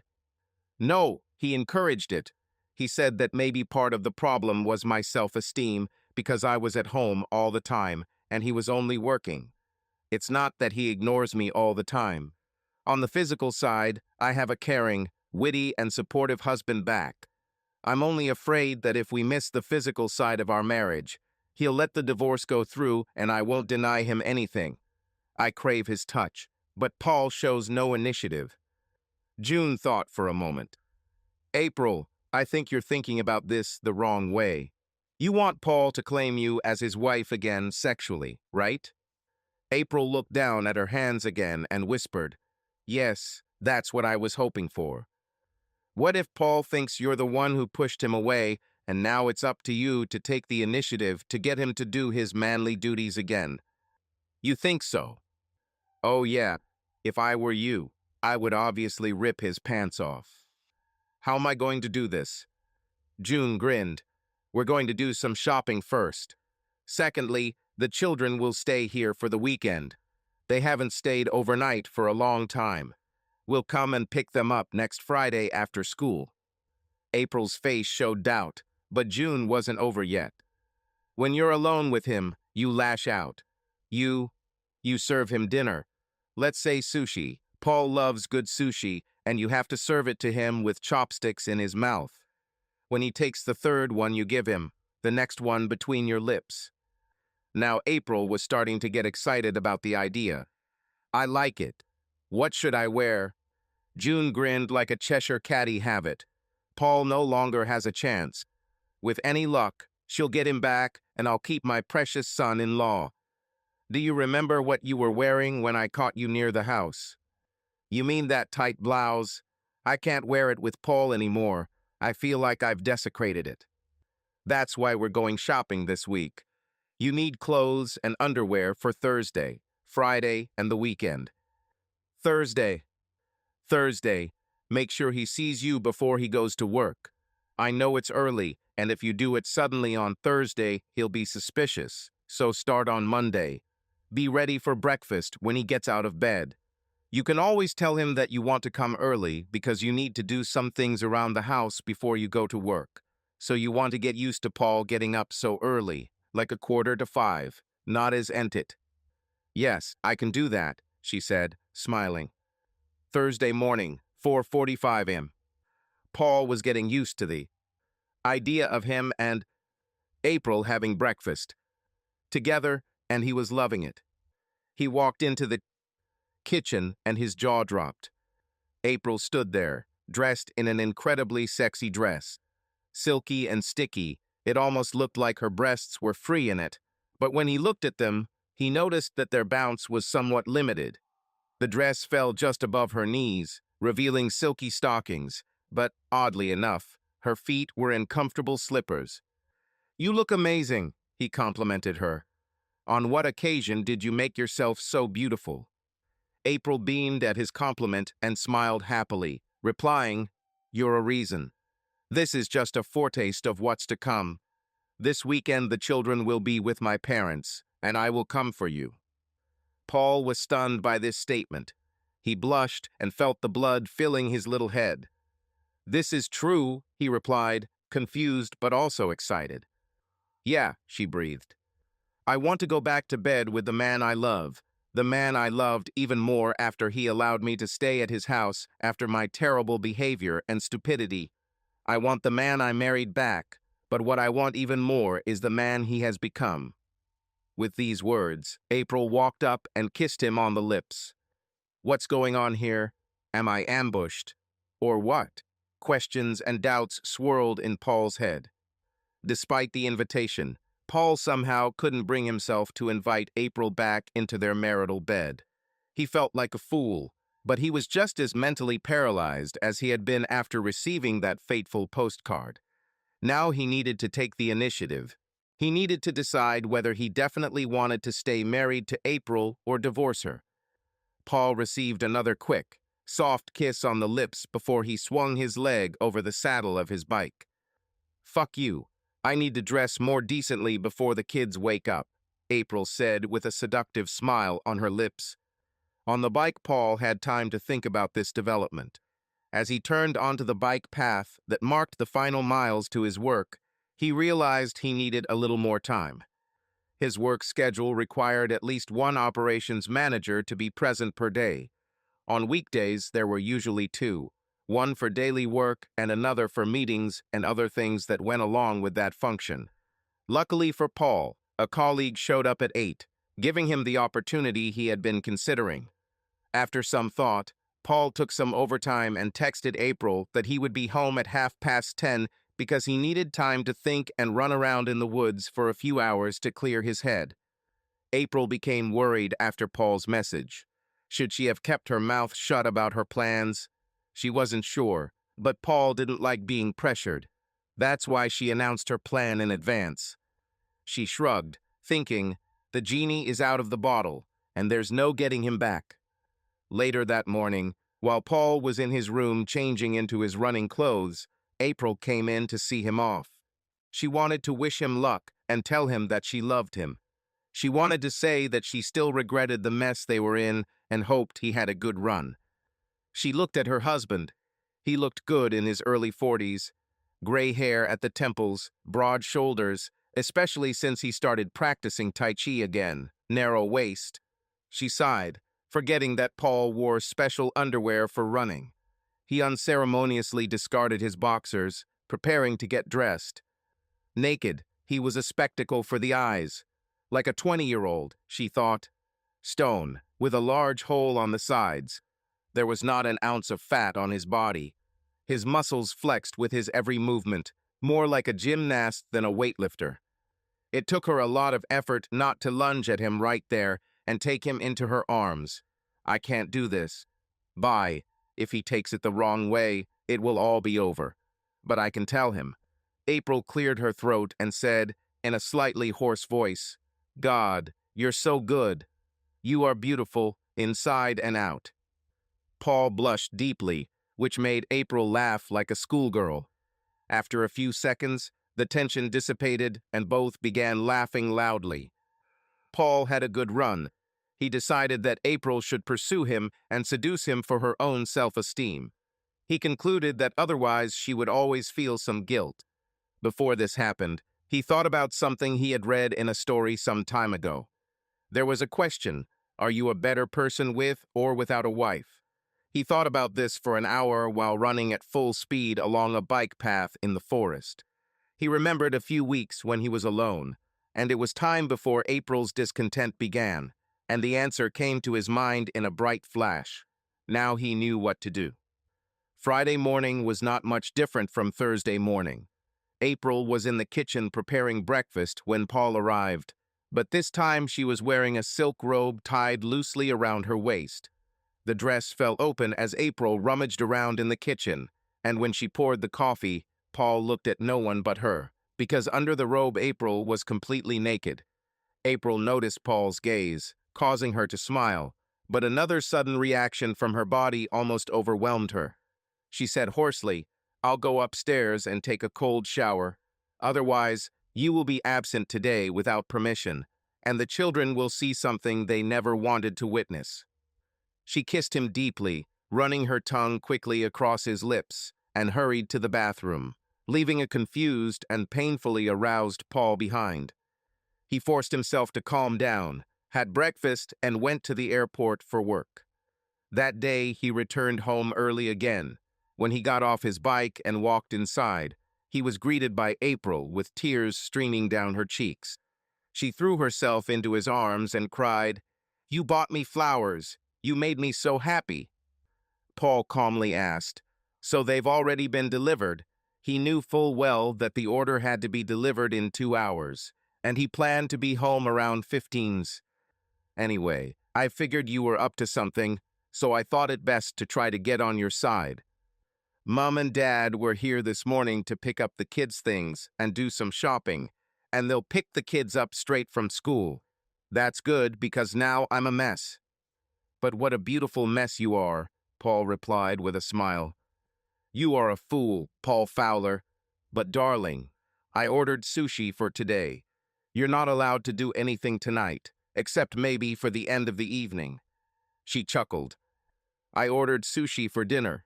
You don't have to do anything tonight, except maybe by the end of the evening. She laughed. They had a good evening together, except for the small part where Charles Marsh's role in their problems and April's guilt came up. With a quiver in her voice, she said, Dear Paul, I cannot express how grateful I am for you to have another chance. What I did was wrong to you, our marriage, and our family. The clever manipulator took advantage of this and put enough doubt in my head to allow him to do it. He made a fool out of me and forced me to destroy our marriage with my own hands. I admit I was stupid, but luckily fate intervened and you, being the wonderful person you always were, gave me and our marriage a second chance. I've left our marriage in shambles, but let's use this as a foundation to build something new and stronger. When she finished her confession, she pulled his head down and kissed him softly on the lips, saying, Yes, I was a fool, but I won't be again. I'm yours if you still want me. From now on, I will be your angel in public and your slut in the privacy of our home when the children are not at home. Because of my naivety and stupidity, I almost lost the most precious thing I have. A man who cares about everything I am and will be. Paul, from the bottom of my heart and from the depths of my soul, I love you more than anything, with the possible exception of the children, and I still cannot express how sorry I am for putting you through all of this. Now it was Paul's turn. April, you really hurt me badly, but it wasn't all your fault. I worked too hard for too long. I didn't take into account that you were missing another adult in the family and only focused on getting a promotion. You volunteering at the school and my terrible work hours. We missed out on too much time together and weren't able to reconnect when we were together because there were always the kids. I apologize for this just as much as you ask me. April stammered. Does that mean? Does this mean you want me back? Paul smiled and said, You never left.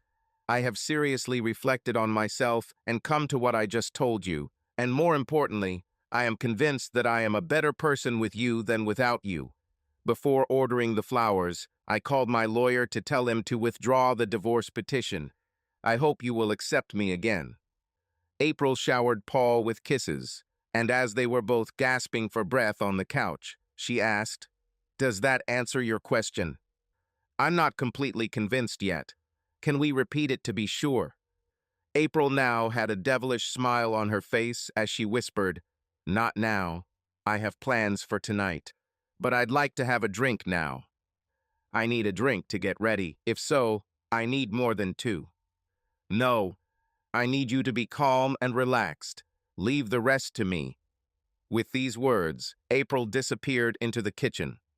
After a while, April called softly from the doorway, Paul, dinner is served. Paul looked up from his book and his jaw dropped again. April changed her clothes, wearing a skirt and blouse that flirtatiously emphasized her cleavage. The skirt was wide and ended just below the knees, and the blouse was white and, among other things, revealed the absence of a bra. God, you look stunning, sexy, and gorgeous. May I introduce myself? April smiled nervously. I planned to seduce you so I could become your wife again, but you outwitted me. I'm still sticking with the rest of the plan just to show how grateful I am that you're still my husband. April walked up to Paul, gave him a soft kiss and said, Here are the rules. You will sit on this chair, and I will feed you. You are not allowed to do anything without my permission.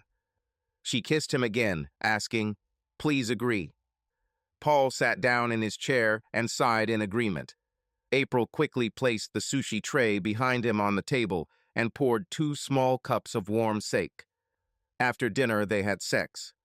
In the next morning, April woke up feeling wonderful. She still felt a tingle from the effort Paul had put in just a few hours ago. She looked at her husband, her lover, and the father of her children with admiration and love. Now, with the morning light streaming through the gap in the curtains, April realized that she was alone in bed. Secretly, she was glad. After the last night of love, she was afraid that she would barely be able to get up and go to the shower. Feeling pain, her muscles aching, she carefully swung her legs over the edge of the bed, thinking that Paul's condition was obviously much better than hers. He's probably already in the kitchen, preparing breakfast. A little later, feeling a little refreshed, she staggered into the kitchen and hugged him from behind. She gently stroked his groin, causing Paul to say, God, woman, you are insatiable. Do you want to kill me? April laughed cheerfully. Oh, no. If you enter me now, I will break in half. After sitting her down at the table, Paul poured April some coffee and asked, Do you still want to move in today? April answered happily, No, you kept your promise. You've worn me out. Great, said Paul. We have one day together. Let's make it memorable. We have a lot to talk about. Did you wake up? After your cup of coffee, who wouldn't wake up?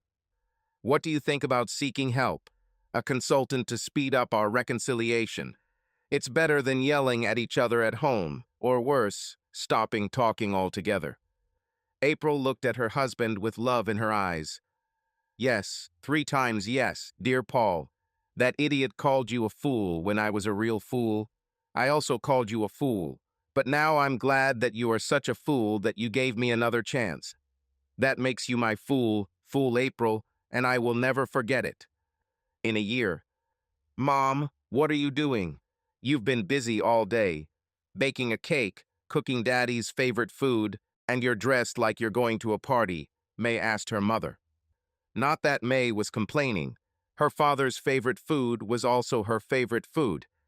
April looked at her daughter and smiled, seeing the perfect combination of herself and her husband in the answer. Do you remember the difficulties Dad and I had a year ago? Please don't remind me, Mom. Thomas and I were so afraid that you would get divorced. Yes, honey, I'm still sorry for the pain I caused you. But that man sent Dad a funeral card as an April Fool's Day joke, and he almost ruined our marriage. The only thing that kept Dad and I together was a sense of duty to you, your brother and sister, to keep his promises and the last remnants of love he had for me. Now we are together again and in love again, so I decided to celebrate it. I understand that, but why today? April thought for a few moments about how to formulate her answer. Charles Marsh called your father a fool. I did too, and some other people said the same thing after we made up, simply because he took me back after my stupid actions. However, today is not just April Fool's Day for us. Let's celebrate April Fool's Day. If people want to call Paul a fool, that's fine with me, as long as he's my fool, and I love him so much for that. May nodded. Mom, let me help you And subscribe to our channel so that your second chaff doesn't cheat on you, and go ahead and listen to the next story, because this story is nothing compared to the next one. If you're under 18, don't even think about listening to the next one.